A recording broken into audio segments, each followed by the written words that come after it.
Magandang gabi mga masters, bali ngayon po ay 3 videos po ma-upload ko po sa aking YouTube channel. Tama nga mga masters, 3 videos nga po ma-upload ko po. Yon, what's up mga masters? Nandito na naman tayo sa panibagong araw, panibagong kabanata na naman ang pagsasama-samahan natin ngayon guys.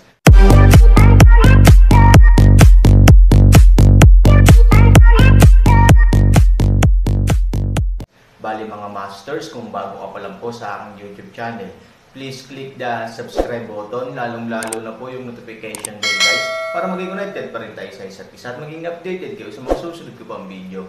Bali mga masters, bago natin umpisahan ng kwento ay mag-shoutout po muna tayo para sa mga solid nating tagapakinig. Sobra akong nagpapasalamat sa inyo mga Sec Masters at aking mga Emperor. Maraming salamat sa solid na pagsuporta nyo. Yun na nga mga masters, no? Bali hindi na ito patagalin. In 3, 2, 1, let's go! Mga masters, baka pwedeng hindi tayo mag-skip ng ads. Salamat mga masters. Ang bagong yugto ni Daryl sa Storytelling Channel sa YouTube mapapakinggan.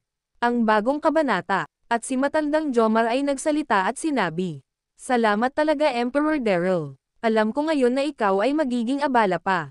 Kaya aantayin ko ang araw na ako ay iyong matuturuan sa paggagamot. Sapat na sa akin na nagmula sa iyong mga salita na ako ay iyong tuturuan." Sabi ni Matandang Jomar. Nang marinig ito ni Daryl siya ay ngumiti at sinabi, "Salamat sa iyong pag-unawa Matandang Jomar. Pinapangako ko talaga sa iyo na matapos ko maging hindi abala. Agad-agad akong babalik sa imperyo ng North Mona at maglalaan ako ng panahon para maturo ko sa iyo ang aking mga nalalaman sa paggagamot." Sabi ni Daryl. At si Matandang Jomar ay nagsalita at sinabi sa masayang tono, "Salamat Emperor Daryl." At si Daryl ay ngumiti.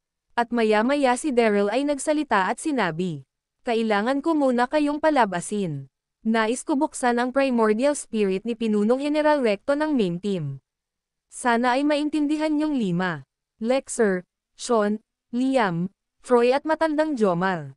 Sabi ni Daryl nang nakangiti. Nang marinig ito nila Lexer, Liam, Froy, Sean, at Matandang Jomar, sila ay agad-agad na tumugon. At si Matandang Jomar ay nagsalita at sinabi, "Masusunod Emperor Daryl, nasa labas lang kami ng pinto ng silid pagamutan kung may nais kang ipagawa. Ay tumawag ka lamang sa amin. Upang ito ay aming magawa agad at ikaw ay aming matulungan. Lalong-lalo na ako, Emperor Daryl." Sabi ni Matandang Jomar. At nang marinig ito ni Daryl siya ay ngumiti at sinabi, "Salamat kung ganon Matandang Jomar. At sa iyong 4 na magigiting kasundaluhan ni Brother Zubaji sa kanyang kaharian." Sabi ni Daryl. At si Daryl ay dahan-dahan naglakad sa kinahihigaan ni Pinunong General Recto. At sila Lexer, Liam, Froy, Sean at Matandang Jomar ay dahan-dahan lumabas sa silid pagamutan. At sa loob ng silid pagamutan si Daryl at si Pinunong General Recto na walang malay lang ang naiwan sa silid pagamutan. At si Daryl ay dahan-dahan ginising si Pinunong General Recto. At sa ilang segundo na paggising ni Daryl kay Pinunong General Recto, dahan-dahan dumidilat ang mga mata ni Pinunong General Recto. At sa pagdilat ng kanyang mga mata, nakikita niya ang figure ni Daryl. At si Pinunong General Recto ay labis ang pagkagulat.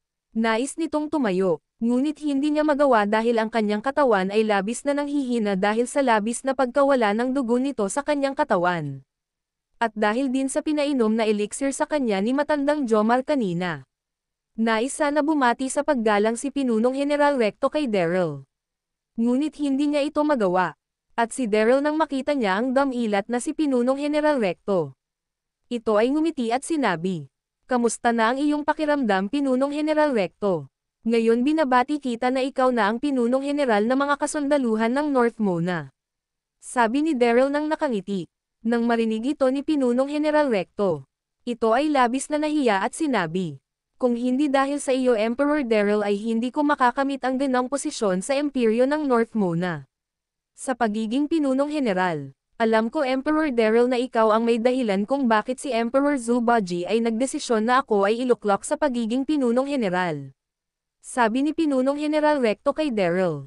Nang marinig ito ni Daryl siya ay ngumiti at sinabi, "Tama ka, ako nga ang may dahilan kung bakit ngayon ay isa ka ng Pinunong General ng buong kasundaluhan ng imperyo ng North Mona. Hindi ka ba masaya sa aking ginawa? Sabi ni Daryl nang nakangiti. Nang marinig ito ni Pinunong General Recto, siya ay nagsalita sa mahinahon na tono at sinabi, "Masaya ako Emperor Daryl, kaya lubos akong nagpapasalamat sa iyong kabutihan at iyong ginawa upang ako ay maging isang pinunong general. Ngunit sa totoo lang, hindi ako nararapat sa ganon posisyon. Ang aking kakayahan at kasanayan ay wala pa sa katangian ng pagiging pinunong general ng buong kasundaluhan ng Imperyo ng North Mona. At ngayon pa, mas lalo akong nawalan ng silbi dahil sa pagkaputol ng aking dalawang daliri. Sa mga oras na ito Emperor Daryl hindi ko alam kung kaya ko pa mahawakan ng ayos ang aking espada. Ang aking dalawang daliri ay naputol at kahit kailanman ay hindi na ito maibabalik pa." Sabi ni Pinunong General Recto sa napakalungkot na tono. At muling nagsalita si Pinunong General Recto. "Emperor Daryl, sa dami-dami mga kasundaluhan dito sa imperyo nila Emperor Zubaji at Empress Ganggang. Bakit ako ang napili niyong maging pinunong general ng buong kasundaluhan ng North Mona?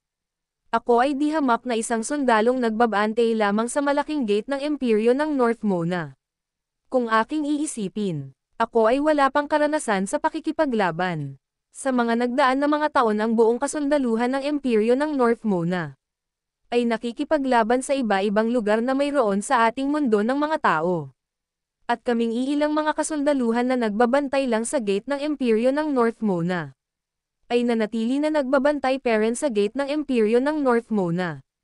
Na kahit ang aking mga kasamahan ay nakikipaglaban na at binubuhis na ang kanilang buhay upang mapagtagumpayan ang digmaan ng iba't ibang imperyo at sekta laban sa imperyo ng North Mona. Ngunit ako ay nasa loob pa rin ng imperyo ng North Mona upang magbantay sa gate nito. Dahil wala akong sapat na kakayahan para makipaglaban. At ang aking spiritual na lakas ay hindi kasing lakas ng kanilang tinataglay. At mas hindi ako karapat dapat maging pinunong general. Dahil wala akong kaalaman at karanasan na mamuno na kahit na maliit na bilang ng mga kasundaluhan ay hindi ko napamunuan. Ngayon pa na daan-daan libong kasundaluhan ang mayroon ang imperyo nila Emperor Zubaji at Empress Ganggang. Paano ko ito mapapamunuan ng ayos? Emperor Daryl, at paano ko sila mapapasunod lahat? Kung ang aking mismong kakayahan at lakas na spiritual ay mas malakas pa sila sa akin. Bakit ako pa ang napili mo Emperor Daryl? Sabi ni Pinunong General Recto sa malungkot na tono. Nang marinig ito ni Daryl, siya ay ngumiti at sinabi, "Nais mo malaman kung bakit kita napili maging isang pinunong general? Sa totoo lang aaminin ko sa iyo. Napili kita bilang maging isang pinunong general ng mga kasundaluhan ng buong imperyo ng North Mona. Dahil ginusto ko lang. Kagustuhan ko lang na maging pinunong general ka. At kagustuhan ko lang maalis sa pwesto ang Gabriel na iyon sa kanyang pagiging pinunong general. Dahil nakitaan ko ng masamang aura ang taon na iyon at masamang pag-uugali.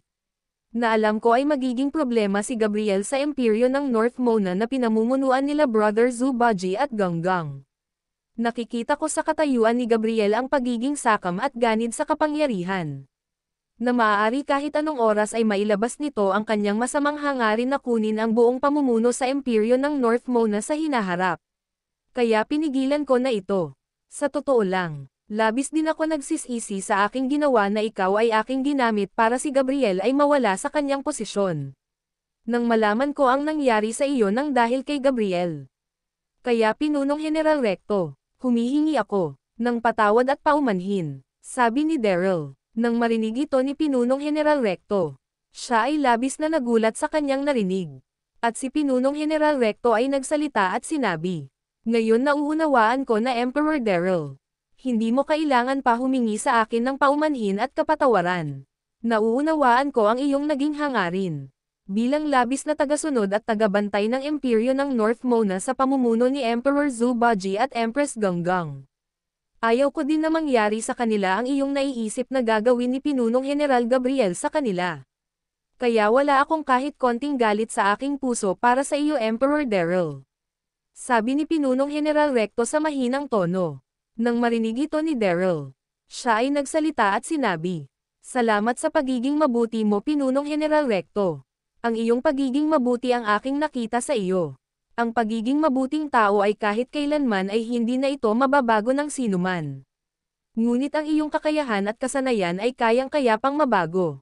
At ito ay malinang upang ikaw ay lumakas at magtaglay ng spiritual na lakas na hindi basta-basta.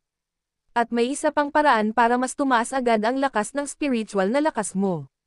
Tutulungan kita tungkol roon. At ang iyong pagiging mahusay sa labanan ay iyong matutunan dahil sa iyong pagiging porsigido. Basta ito ay bigyan mo lang ng pagpapahalaga at respeto sa iyong sarili at sa iyong ninanais. Lahat naman ng malalakas na cultivator na mayroon sa ating mundo ng mga tao ay hindi agad-agad napunta sa kanilang sitwasyon na may tinataglay na sobrang lakas na spiritual at kahusayan sa pakikipaglaban. Yun na nga mga masters, no? Bali panibagong kabanata na naman yung natapos natin ngayong gabi. Muli, maraming salamat po talaga sa walang sawang suporta po sa aking YouTube channel na talagang inaabangan nyo po ang bawat upload ko po.